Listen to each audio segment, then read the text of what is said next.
Hello, everyone, and welcome to the Photo Art Series presented by B&H Photo and Skylum, creators of Luminar Neo. I'm Vanelli, Director of Education for Skylum, and I'm really excited about this episode.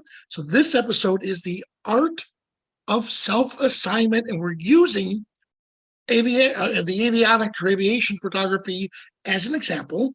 And the person who's going to give this incredible talk today is none other than my good friend Joe Glyda. Hello, Joe. Hey, Robert, how are you? Super good. You're like the only one who calls me Robert. Yeah, I know. I'll call you V. Well, Joe, you've had an incredible career. When we first met, you were working for Kraft Foods. That's right? correct. And your photos were seen. We joke, you have the most photos seen in the world out of any photographers, right? Because of quite a bit. Yeah, we Oreo had cookies. 2,800 products that were out there, and I had photographed pretty much all of them for Kraft. So it was a lot of people didn't even know they were looking at my photography and realizing that it was mine. And you never have your name put on any of that stuff. You just knew it was there. Well, but I used to love walking through the stores. And my son, remember Alec, my son now was 27. At the time he was 5, he goes, Dad, is that Joe's? Yep, that's one of Joe's pictures. There's an Oreo cookie or Kraft Foods. Well, Joe, you since retired, and I love when my photography friends say they're retired because you're doing more work now, it seems, than you did when you worked for Kraft. And that is contributed to your incredible self-assignment. I've always been fascinated with you about how you create these self-assignments. So I'm going to let you take over and share with us about self-assignments and how you used it for your aviation photos. Yep, and I'll show you how that whole thing got started. If I can share my screen here. So my name is Joe Glyda, as Robert has told you. And yes, I actually got my career. I started at Kraft Foods in 1974 in the mailroom and worked my way up through the mailroom into the dark room. And while I was in the dark room, I found out they had a photo studio and just kept going up and taking pictures. And eventually I became one of the senior photographers at Kraft. So you've seen a lot of my work. I started in the mailroom in 74 and moved up to photography by 77 and was shooting ads and brochures and pretty much everything that the corporate photographer had that we did. We did a lot of our own in-house advertising. I brought digital in 1993 and started shooting digital and changed over their whole way of doing business with 8x10 transparencies. So by 88, I was already looking at other things, possibilities, because when you work as a corporate photographer, they always had that little thing they dangle in front of you and say, you know, your job could be eliminated, your job could be eliminated. So I decided to start my own company and still work at Kraft. And as long as I wasn't doing anything that was competitive to them, I could photograph whatever I wanted, and they had no problem with that. And so I started my own company, Joe Glyda Photography, in 1988, and continue that to this day. The self-assignment project actually started back when I was teaching at Kelby Training, which was Photoshop World in San Francisco in California. And I was asked to be on this panel of incredible photographers. Now, you know, you're talking Joe McNally and Moose Peterson and Julianne Cost and Dave Black and Jim DiVitale. I mean, it was just insane. And I'm like, what do they want to hear from me? I just shoot cookies. You know, it's like, it was just bizarre. So the very first day I went on this thing, I decided I was going to be on this panel. And that was when digital cameras first came out, and people would say, I can't afford a digital camera. So I would say, go to the store, rent a camera for a day and play with it. See what you can do with it. And I came up with this idea of doing self-assignments. And so what I did was came up with this idea that you only shoot one thing and you shoot that thing for a certain amount of time, and then you come up with a story. So when I went to San Francisco, now these people had programs ready to go for like 20 minutes a piece. I went with nothing. I came with absolutely nothing in the bag. I showed up at the airport and I'm like, okay, I'm looking for something that I'm going to shoot while I'm here. And I'm going to spend 2 or 3 hours just shooting. And my first one in San Francisco, as soon as I got out of the cab, I saw this sign that was a circle. And I thought, oh, I'll just shoot circles. And so I just started photographing. I got to my room and oh my gosh, my room, my number on the room was a circle. And then I started walking around the downtown area and I saw companies that just had businesses that had circles. And then I saw addresses with circles. So by the time I got to my room, I was looking for circles everywhere and I found them all over. And it's so I probably put together 30 or 40, which I can't show you all of those because that would be crazy. But I photographed all of them in the same configuration and then made a show and dissolved all of the circles together just to talk about the circles. When we went to, what this does is it helps you be observant. It gets you out of your comfort zone. You stay focused and it makes you look at things from a different perspective. What that does is it resets your creativity and changes your outlook on everything. And so what that does is it helps you when you're regular photography, when you're working on a project.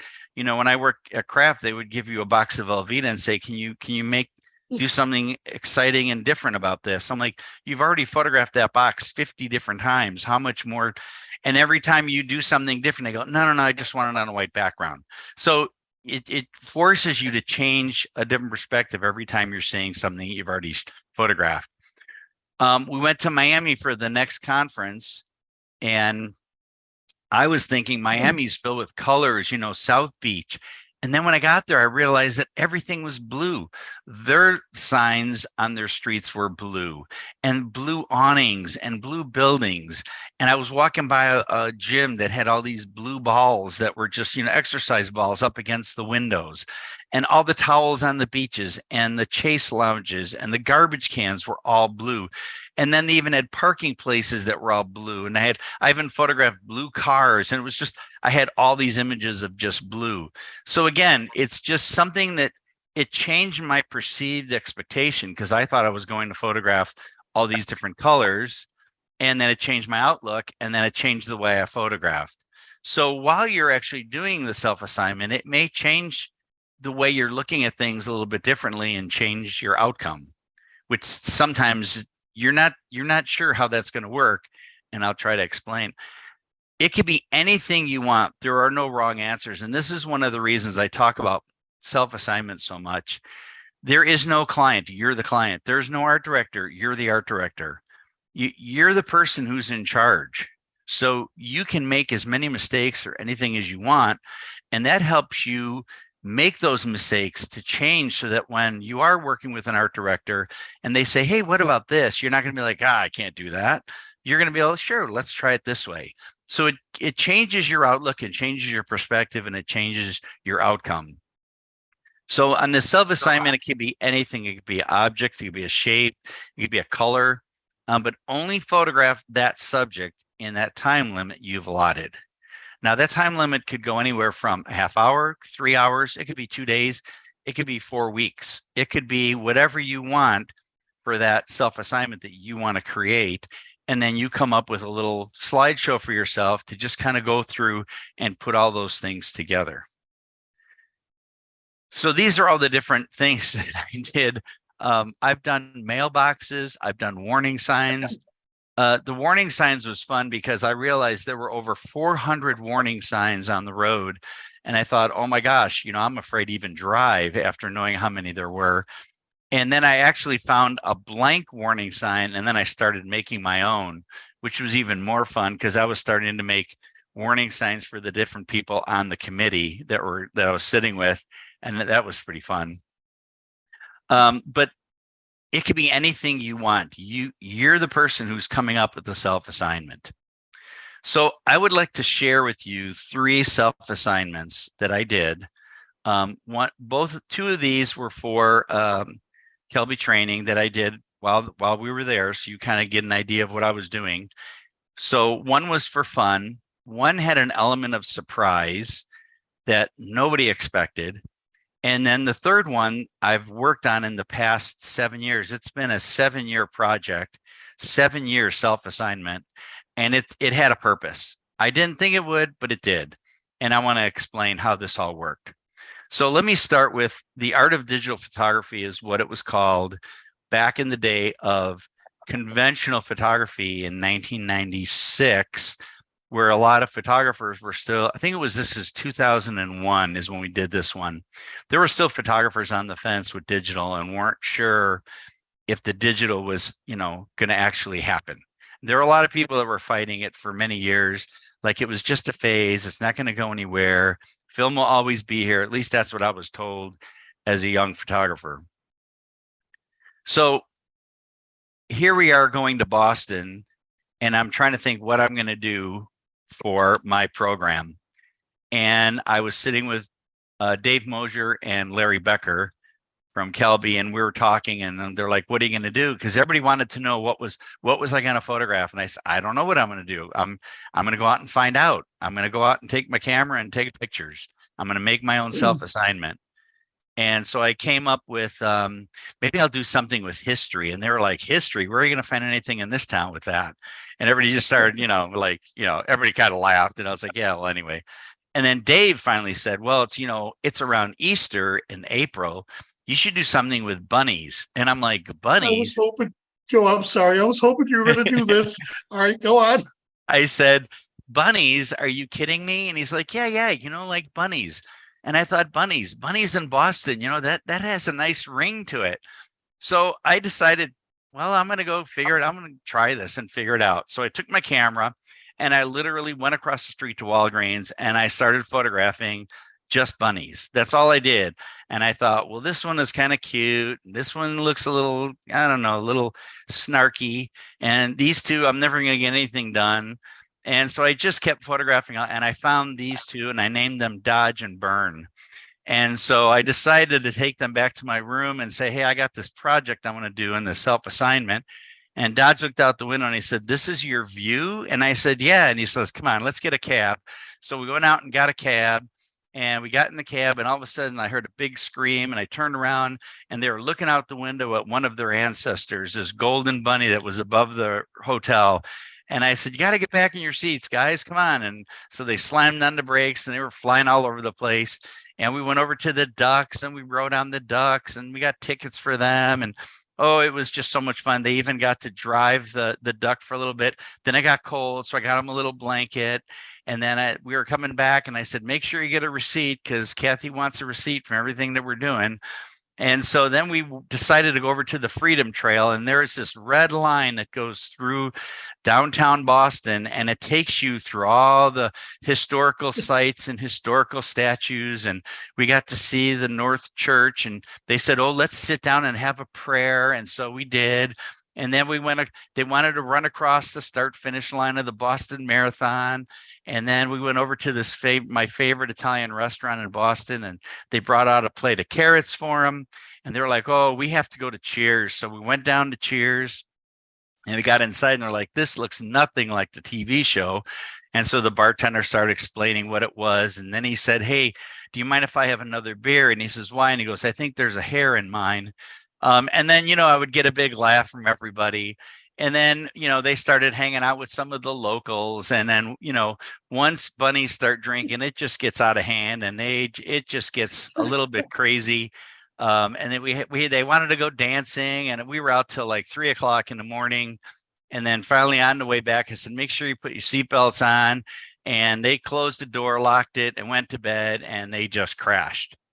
And I found out that Dave Mosier actually paid off one of the guys $50 to find me and get me to do this program.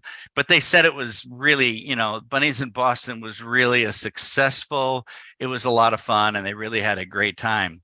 However, when the next year came, it was supposed to be Vegas. And everyone was like, "You bringing the bunnies back?" And I'm like, "I'm not bringing the bunnies back." And they're like, "No, you got to bring the bunnies back."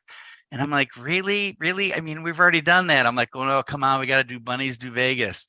And so I brought the bunnies back for the next, art of photography.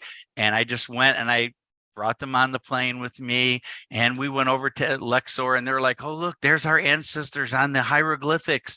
And they were like, want to go see Statue of Liberty. And then I didn't see them for a while, and they were just kind of hanging out at the pool. And then they wanted to go out, you know, into the nightlife and go see all the sights. And we did. And then they started drinking again. Then we started hanging out with some more locals, and oh my gosh, then they wanted to sing karaoke. And then, you know, when they grabbed the microphone and wouldn't let go. I finally had to drag them out of there. And then more locals. And then I couldn't find them for the longest time. And they were running around all these different places and trying to get on the red carpet. And then I found out that they were using all my money and spending it. And I got all this surveillance footage of them, you know, spending all my money. And I found them at like 2 o'clock in the morning on the street corner, passing out these little cards.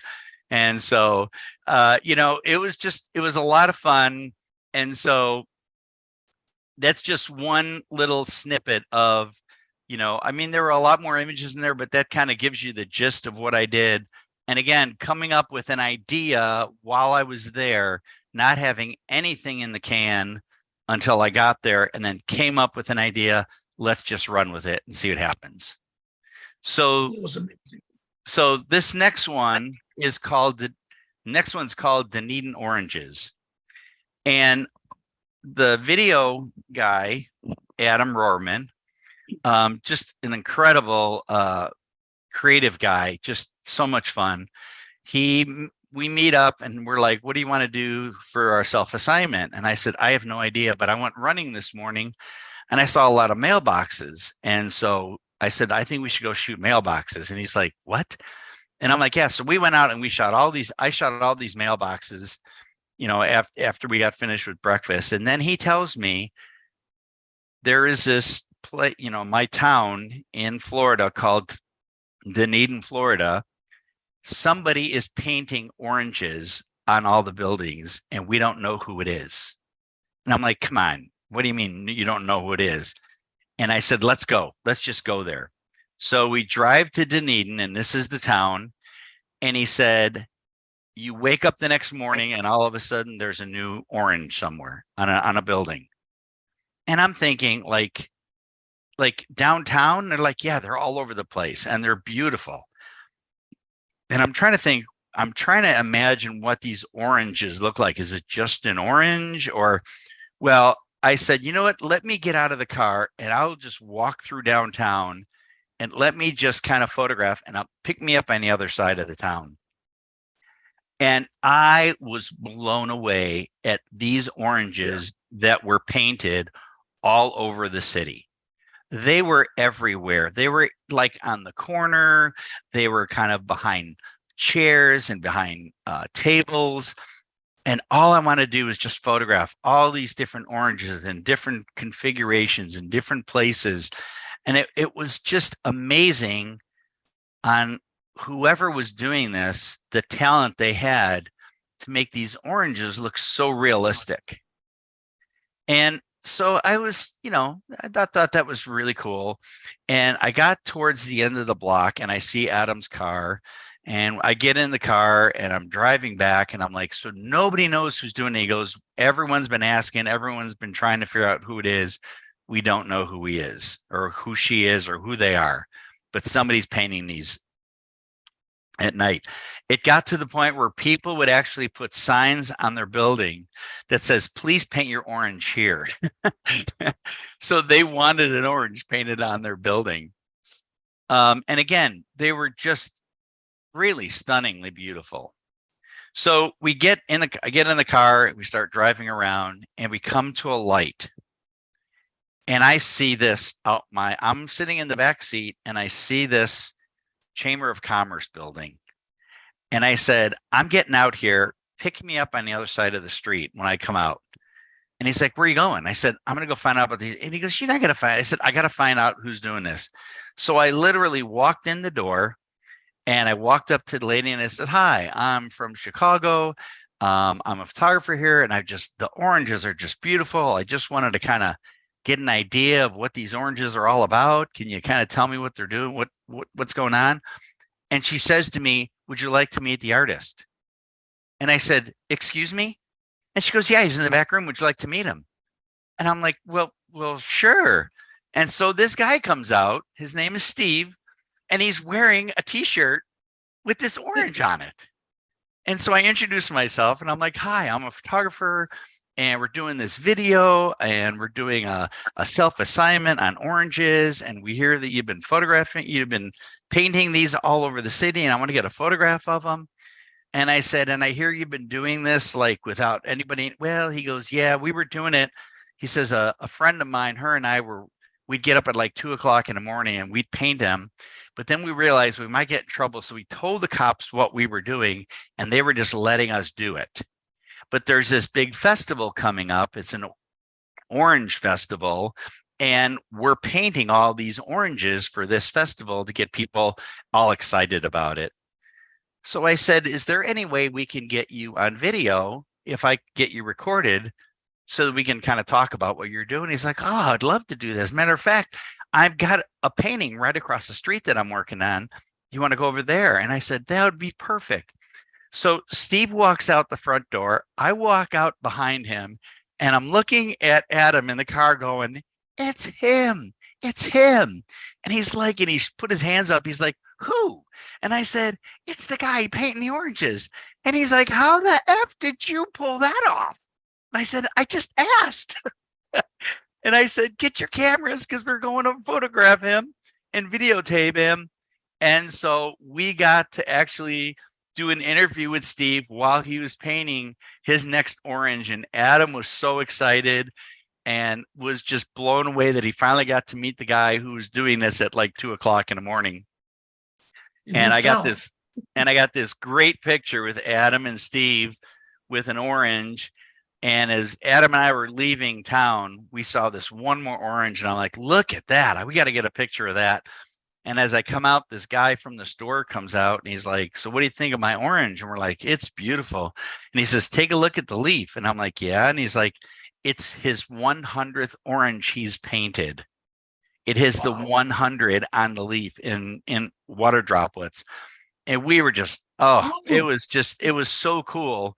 So something that we did not expect from a little self-assignment and asking the question, what if, just walking in and saying, can I ask a question? What's going on?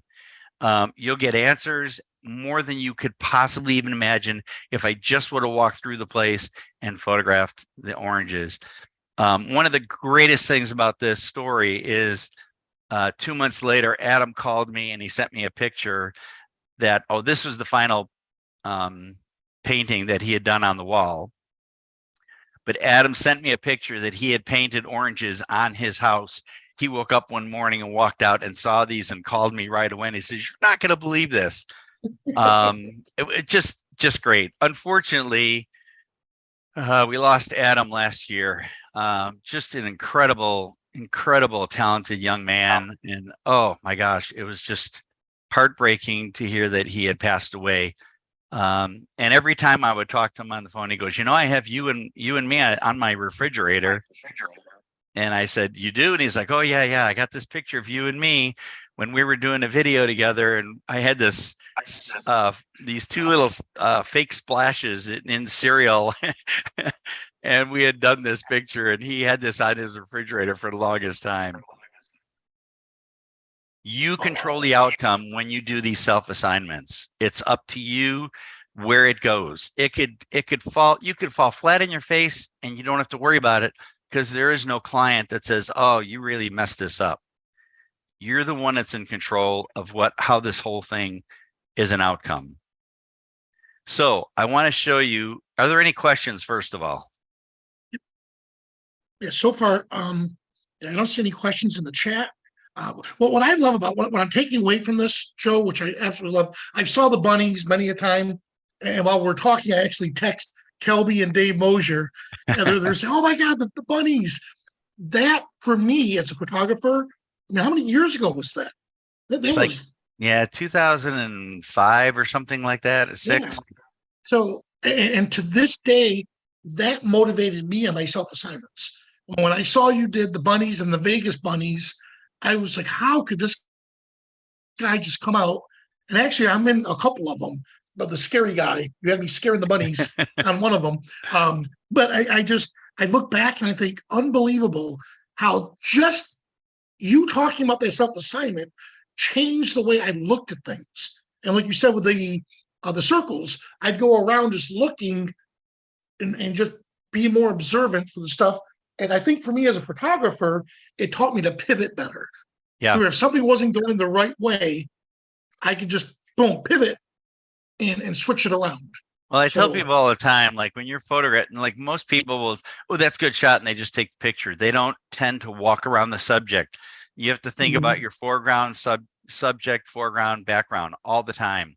And then once you, like when I photograph these mailboxes, I will never, ever look at a mailbox again the same way. Every time I see a mailbox, I thought, oh, that would be which would be a good way to photograph that mailbox from.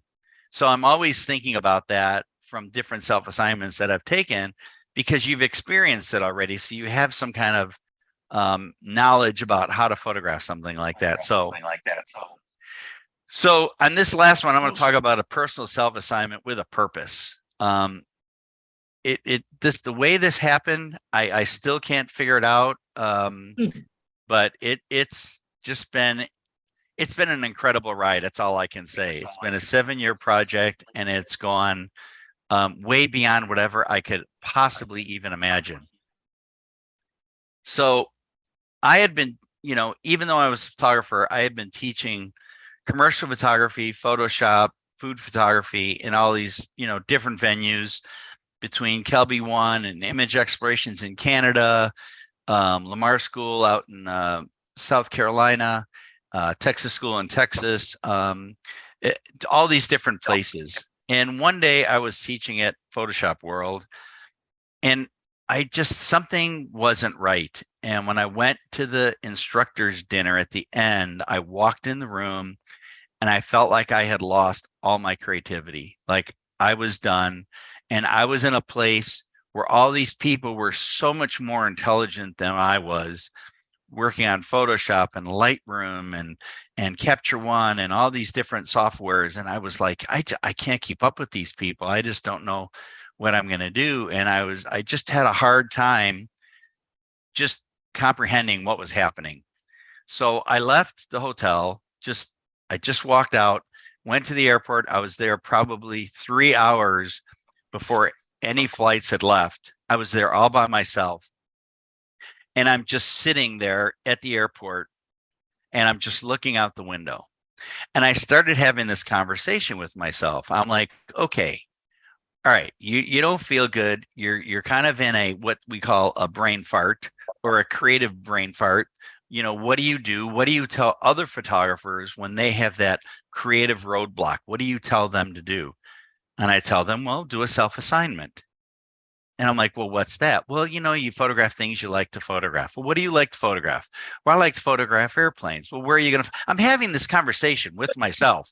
And I'm like, where are you going to find that? I'm like, you're at an airport, dummy. Like, there's airplanes all over the place. And I'm like, yeah, but they're not the kind of airplanes. It doesn't matter what kind of airplanes. Just pay attention. And I look out the window, and I literally see this jet just staring me in the face.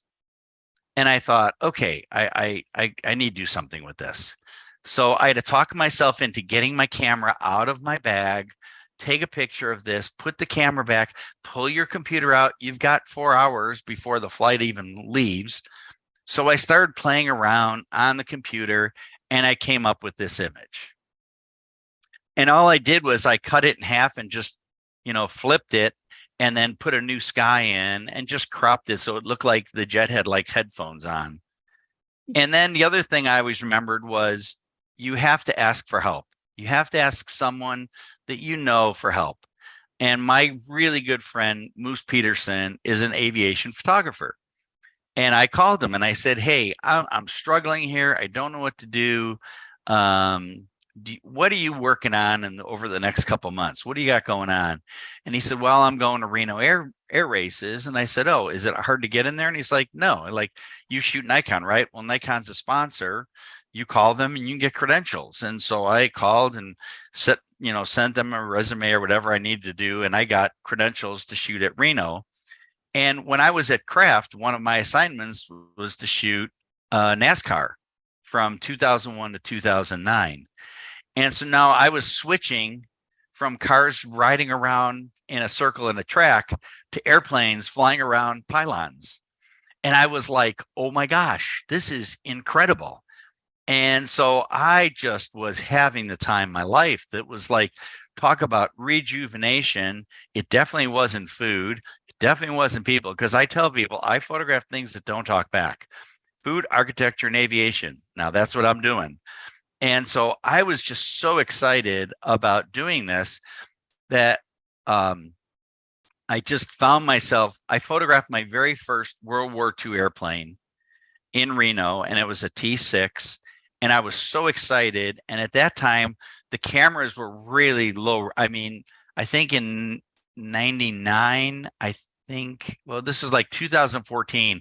I still think the cameras were pretty small in resolution size. So this image was 8 images, vertical images, all stitched together so I could get a bigger image of this World War II plane, and I could blow it up pretty big.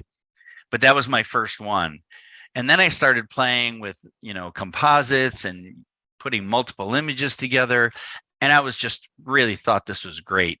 So then I talked to Moose and I was like, what else you got going on? If I'm doing this, what else? And he said, well, I do have a class coming up where we're going to be doing some air-to-air stuff. And so I signed up for it, and it was pretty incredible. So this is the plane we were going to be flying in. It's called a Sky Van, and you get harnessed up, and they have this one harness that has one cable on the back that you hook in. And they said, okay, everyone take their positions. And so while they're getting all the cameras set up and getting the door open, and they're like, okay, just get in positions. Well, these 2 guys on the side ran to the side. And I was like, they're not photographers because they're just going to get the side of the plane in their shot. I'll take that middle spot with no problem. And so I just ran to the middle, and you can see me. I got a big smile on my face. I got my thumbs up. I'm like, this is so cool. Well, then they said, okay, let's get ready to take off. Everyone slide up against the wall. So you slide up against the wall and you put a seatbelt on. You're sitting on the floor. And then once you're in the air with the door open, all of a sudden the guy yells, okay, everyone slide into position. And that's when I realized why those guys were against the wall, because they were pulling along the side of the wall to get to where their position was. I was scooting up to the middle with nothing to hold on to. And I was like, oh my gosh. And I said to the guy next to me, if I'm going out, you're coming with me because I'm grabbing onto something, And so I got right to where I was. And then I leaned forward, and I was like, okay, I'm good. And then the guy taps me on the shoulder and he goes, you need to move up. I'm like, no, I'm good right here. And he goes, you need to move up. And I said, really? And he goes, yeah, you need to move all the way up. So I'm scooting all the way to my feet are almost at the edge of that airplane. And then I just kind of leaned forward until I felt that harness kick in. And I thought, okay, it's just a big HD screen TV. That's all this is. And then all of a sudden he taps me on the shoulder and he goes, okay, he's right there. He's right there. I'm like, what? And all of a sudden this Corsair comes in and just drops in right in behind us. Wow. I am telling you, I didn't pick up a camera. I just yelled, holy. And I was like, oh my God, this is unbelievable. And so then I just started shooting, and talk about creative juices flowing and things getting, I was like, this was amazing. And my dad was an aircraft mechanic in the Navy. And so to me, this was just, I just couldn't get over how cool this was. And then he said, okay, he's moving out, another one's coming in. I'm like, what? And he's like, yeah. So the Corsair moves out and the B-17 comes in. And I'm telling you, when those 4 engines are going full blast, you're thinking if we slow down, he's in my lap. So it was just unbelievable. So now I've got 3 World War II airplanes, and he goes, oh, another one's coming in. And then the P-47 comes in and flies in between the B-17 and us. And I'm telling you, I can't explain it, but when I got home, the phone started ringing, business was picking up. It was like my creative juices had me going again, and I felt like my creativity was back. And it really had nothing to do with photography. It all had to do with me. It really just had to do with myself and myself confidence and what I was doing. And by getting these images and shooting this, that was something that was, kind of sparking me. So I started going to all these different air shows and air museums and capturing images of airplanes, mostly World War II, that were so incredible. And just capturing these different images was just breathtaking and so much fun. It was definitely different from food, and yet I was still doing a lot of my food work. And then I took this picture, and when I took it, I was like, I wish there was something else I can do to this, because I didn't like all the stuff in the background. There was so much, and especially when you go to air shows, there's people all over the place. And it was just, there was something about it I wanted to change. I wanted to do something different. And so I came up with this concept where I change the photograph into artwork. And I did this in 2014. And I probably had 8 or 10 planes that I had done this artwork to. So I'm going to get back to that. While I'm back here in Tulsa, Oklahoma, I've moved from Chicago. Now I'm in Tulsa, and the weather here changes very dramatically. So one day it could be 40, the next day it could be 80. And it was going to be 80 degrees on one day, and I decided I'm going to go play golf. So I go to play golf, and I'm talking to the 3 guys that they set me up with, and they're like, what do you do? And I said, I photograph things that don't talk back: food, architecture, and aviation. Or like, what kind of aviation? I'm like, well, I work on World War II planes, but where do you find those? I don't know. I just got to go around the country to all these different air museums and air shows and different places. And he said, well, how many do you have? And I said, I only have 10, but I want like 20. And then maybe I might think about maybe doing some kind of a brochure or a book, or I don't know what I'm going to do, but I have 10 right now. And I said, I still need like a P-38 and a B-29, and I need a B-24 and a C-47. Those are ones that I'm looking for. We literally turned the corner from hole 9 to hole 10, and I look across the street at the runway at the hangar, and I see this airplane. It's a C-47. I never saw, from my vantage point, I didn't see that it didn't have a nose cone or that it had cowling. I didn't see any of that. I just saw there's a plane I need to photograph. So I said, I got to go home and get my camera. And they said, we have 9 holes to play. I said, nope, I got to go home and get my camera. I grabbed my camera, came back, found my way into the back of a hangar, found the guy, somebody to talk to. I said, can I take pictures of this plane?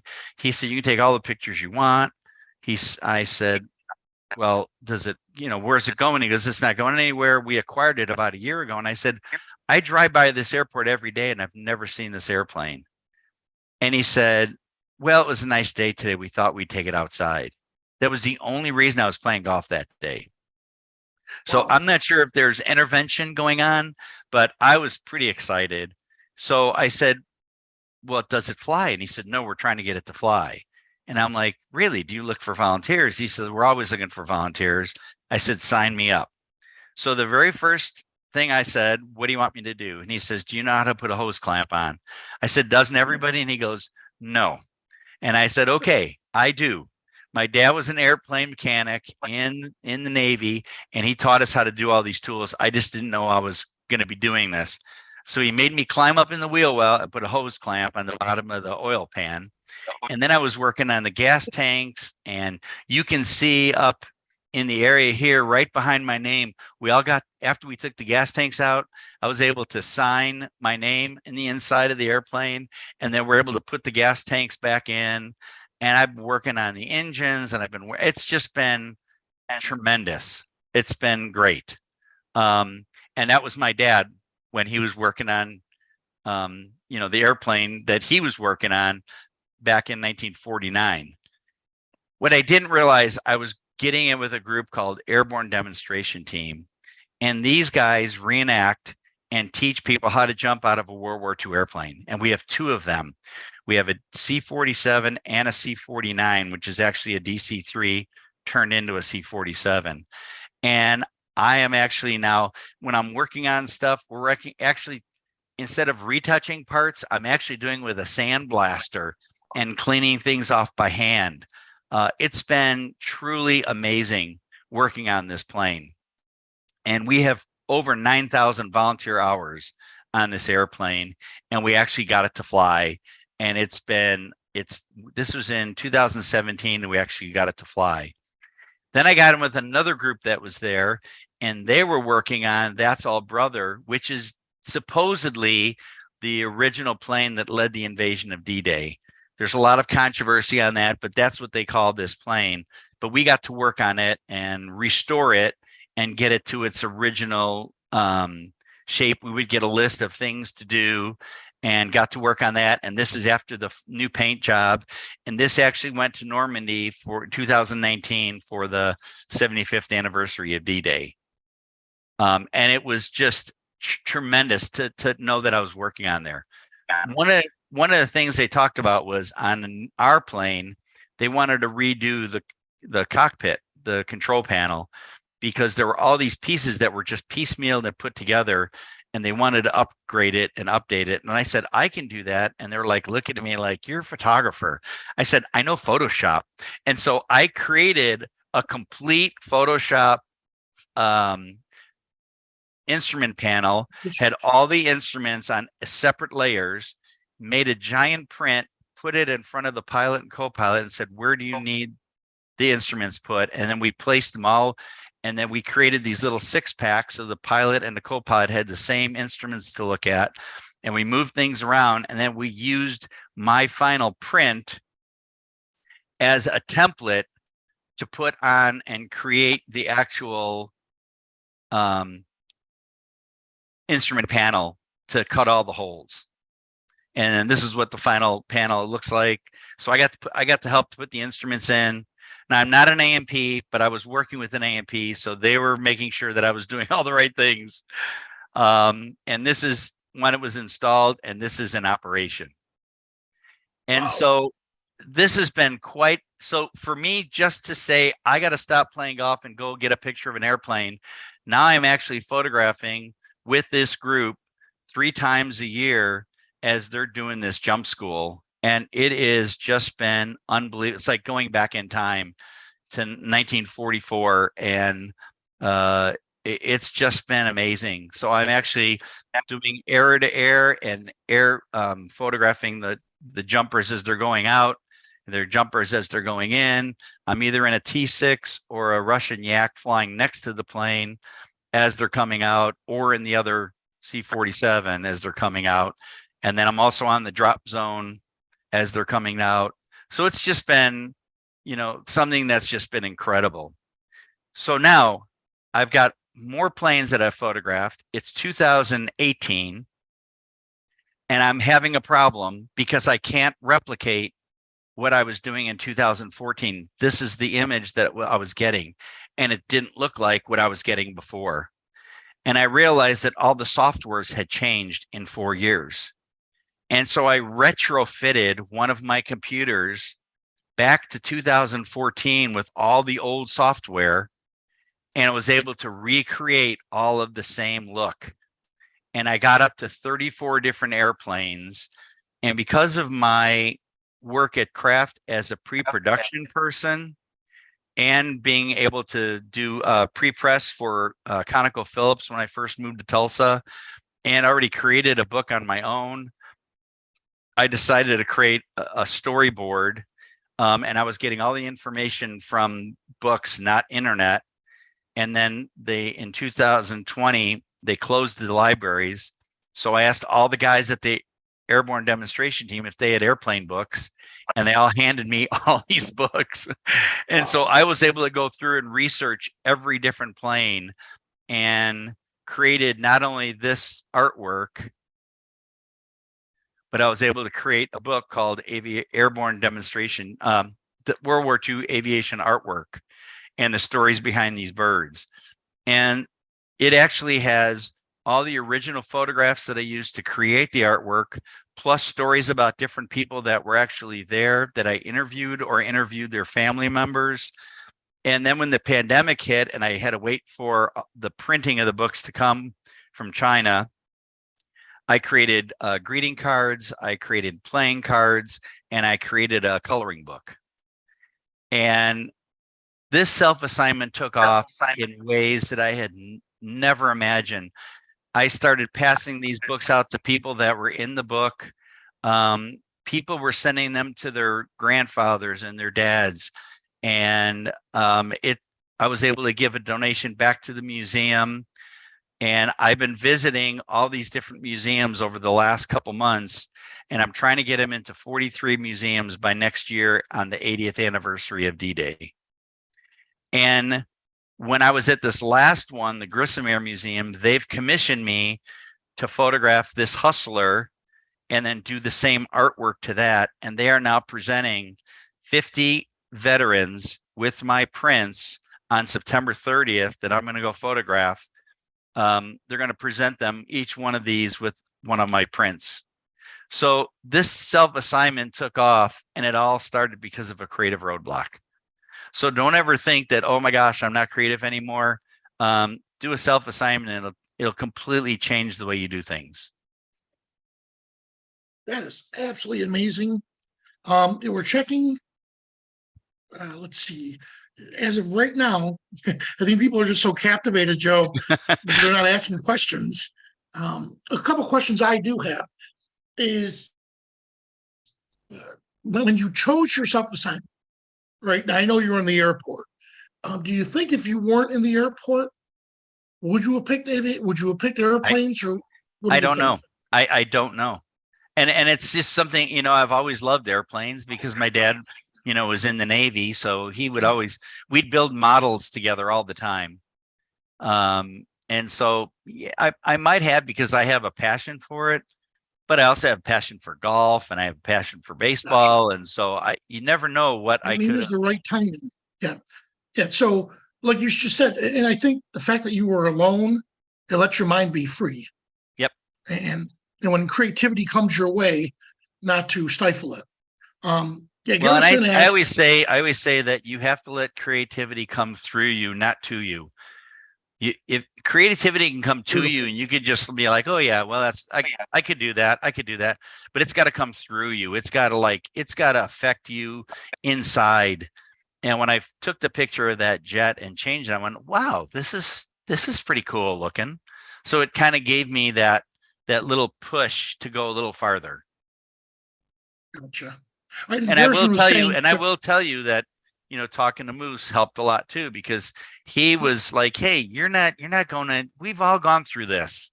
You know, we've all gone through a creative roadblock. Trust me. Everybody does it. You know, it happens to everybody. You just don't know when it's going to happen. That's why I like the fact that, again, you relied on your friends that has the expertise in those areas, and that helped you out on that end. Now, two questions we have. One is, are you, so you get a compliment saying your aviation work has echoes of the movies Top Gun and Pearl Harbor, and also Devotion. Do you do any cinematic aviation photography? I have not. I have not done anything. I did a quick video when we were up. We were flying around in a Russian Yak, waiting for the troops to get on the plane. And the pilot is a fighter pilot. And he said, come on, let's go down and scare some ducks. And we went over to the Red River, and we're doing the Top Gun in and out of the river. And I was like, this is awesome. So I did have my phone. It's the very first video I did. And then I did another video of the shadows of the planes in formation on the ground, you know, passing by, which was pretty cool. Yep. Nice. So John's asking, what's the name of the aviation book your artwork is? I can show it to you. It's World War II aviation artwork. It's a full 11 by 14 coffee table book. Hey, but where and you can get it at www.aviation.art. Got it. All right. And I'm noticing there's a lot of Luminar Coffee Break members here. So Dale Scott asks what is the process you did to create the painterly effect? Okay. So I ended up using Photoshop CS6 Topaz 3. Yeah, that's And right. When they had the paint. And what I had to do was there are approximately 10 to 12 layers, all with different blending modes. Nice. And so I would do Nice. like 50% of vivid light, 50% of pin light, and then I would move those around to get them to the desire that I wanted. Because on some planes, it didn't work on every one, so I'd have to rearrange the blending modes Gotcha. and then keep changing them and making them till they look just right. One of the things that I've been told by aviation artists was that most artists have a hard time capturing the right perspective.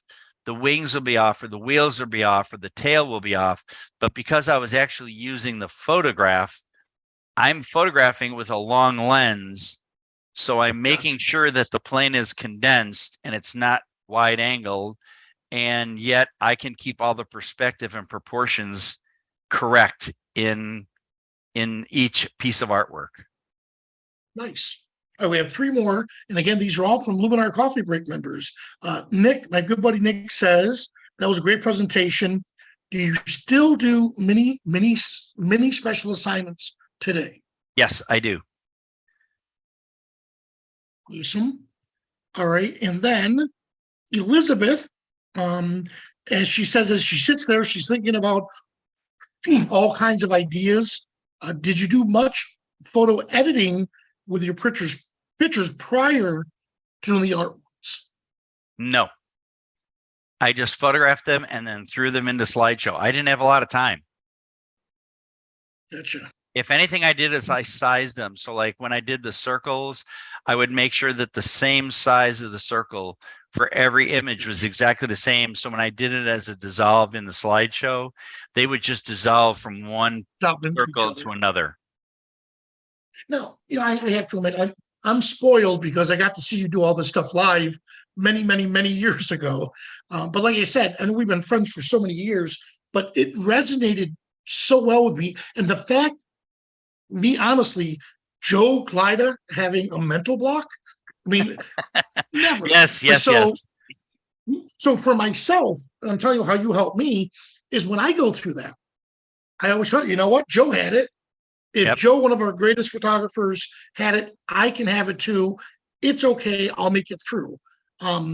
So again, that to me, that helped served as motivation from here. Well, and so what was going on in my life too had a lot to do with it, because I was working at craft. I had jobs every single day, every week, multiple jobs a week. Mm-hmm. And then I decided took an early retirement, moved to Tulsa, Oklahoma, of all places, which was already a little bit of a, culture shock.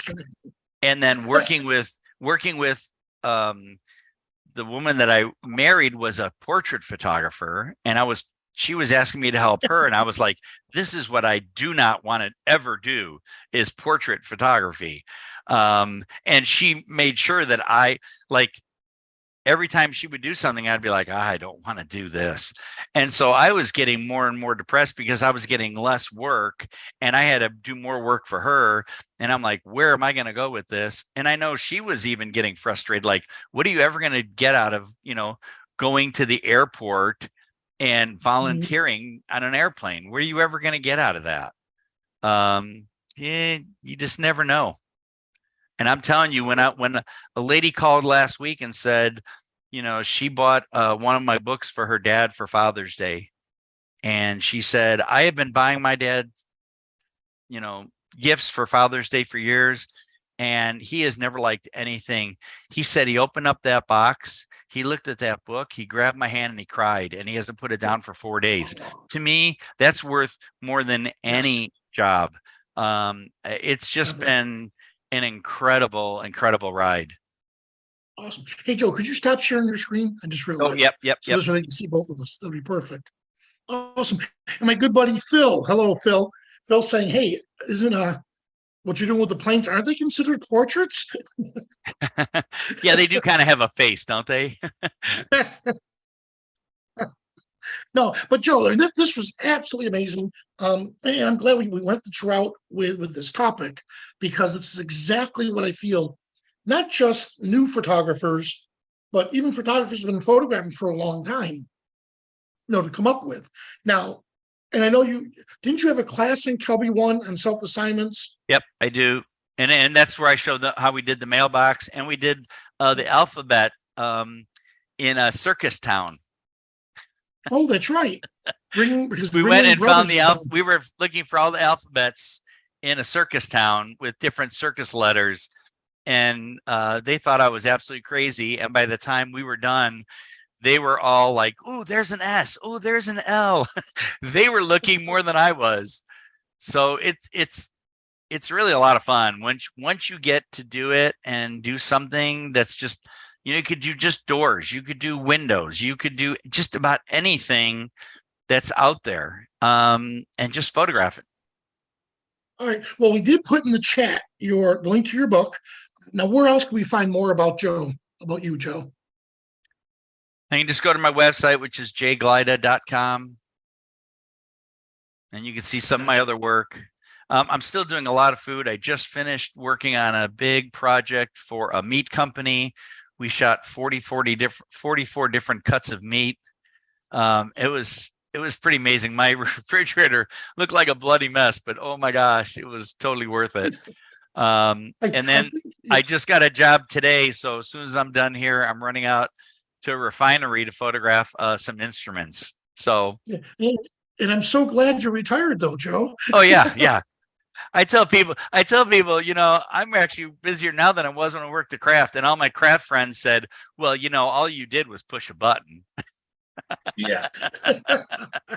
Well, I will say, Joe, I did do a whole sushi photo shoot, only because they gave me all the sushi afterwards to eat. Yeah, so that there was you go. amazing. There you go. So, Joe, thank you so much. I really appreciate this. And this is going to wrap up this segment of the photo art series. And I can't think of a better one to end it on. This section of it is to teach self-assignments. So throughout the 8 that we've already done, we're the 8th one. Out of all the 8 that we've done everything from landscape to travel to working on portraits and so on. I love the fact that you're giving people that little out to go out there, do a self-assignment. It could be anything. In your case, it was airplanes. Yep. It could be babies. It could be cars. It could be cars. It could be cars. head ornaments on cars. It could be logos. It could just be, you just never know. If you just got to get out there and just try something and just do it. You got it. Well, Joe, thank you so much. And I want to thank our friends at B&H, and I want to thank Skylum so much for allowing us to have the photo art series. I'm talking with Derek and a few of the other members of B&H. I think we have about 6 more. And that's the coolest thing, having all of you guys on. I have so many of our other friends calling me, "Hey, Vanelli, can I come on? Well, what do you think? Do you have room for this, the art of macro photography or the art of web design?" They're just so neat that people are getting so excited about bringing their knowledge. Yeah, that's great. And I think B&H. And thank you, B&H, for having me. That was I really appreciate it. So, all right, guys. Well, thank you, and we'll see you guys at the next photo art series.